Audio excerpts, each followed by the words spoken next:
And joining us right now, Mark and Alecia Bailey from the Bailey Group in St. Augustine, named the Outstanding Small Business during the celebration of National Philanthropy Day recently. So what is the Bailey Group doing that earns that kind of recognition?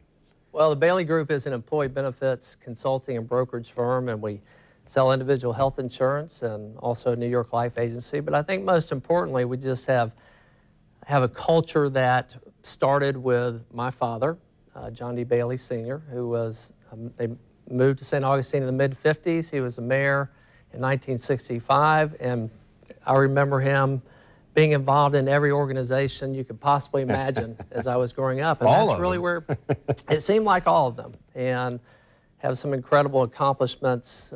The cross at the Mission was one of their projects when he was the mayor. The amphitheater, where the cross and sword play first began. And so they've, Mom and Dad have had a lasting impact on the community, as well as Alicia's parents. And that's where it really all began. Yeah, so what are some of the current projects going on, or what are the things that you're involved in giving back to the community?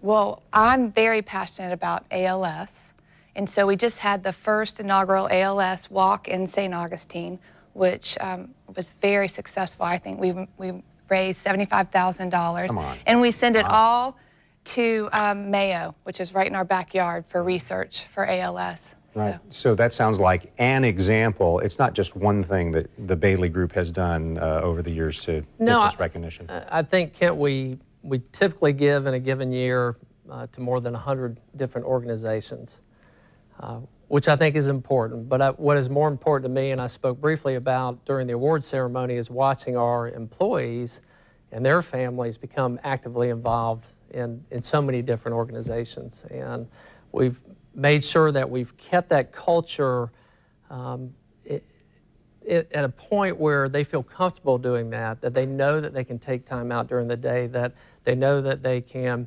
focus on work with the organizations while they're in the office if they need to do that. And it has just spread throughout the organization. We have 70 staff members today.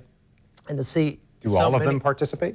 I would say 80 to 90% do. And you know, they all have different situations, but I'm very, very proud of them. Well, I want to show you some video from this National Philanthropy Day event recently. It's by the Association of Fundraising Professionals and their awards. Winners include Arlington Rotary Club, Enactus, Flagler College, Richard Sosiski, Stanton Caddo, Florida Blue, Petway Family Foundation, David and Linda Stein, Bob Shercliffe, and the Bailey Group, as we're talking about right here.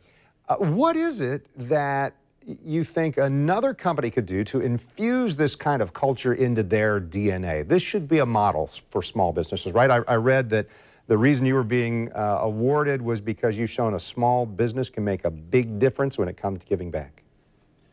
Well, again, I think it starts with the founder and the leadership. If Alecia and I are not actively involved in the community, they don't see that we are giving as much as we possibly can, then you can't expect your associates to do that. So certainly that's where it starts. And then just having that environment that we're proud of that. And we want to make sure that we support. When I get so many requests from our associates who are involved in different organizations for us to help them, and hopefully we do every time we're requested. And we don't just give, we make sure that when we can, that we attend every event, that we're active, that we're there, that we're enthusiastic about what they're trying to do. And not that writing a check is a bad thing, but you're not just writing a check. You're getting out there and being involved. So, Alecia, Mark, let me have you be the last word on this. Yes, go ahead. He is a great leader. He sees a need. He motivates his team. His team loves him so much, they're willing to follow him. And he's like, let's go, let's help. Hurricane Matthew, he's like, let's go. He didn't know really where we were going to end up, but we ended up right in Davis Shores, helping as many families as we could. And we had the whole Bailey Group right behind him. So I feel it's very inspirational. Good. Well, I appreciate it. I was inspired hearing your story there at the awards dinner. So thank you so much for your time. Appreciate it. And go do some more good, right? Thank you. Thank you very much. Appreciate that. Well, I've got no doubt that you've heard some things that have inspired you. So you want to put that newfound passion to good use, a way to connect with volunteering, and the way Channel 4 is getting involved too. That's next on This Week in Jacksonville. Stay with us.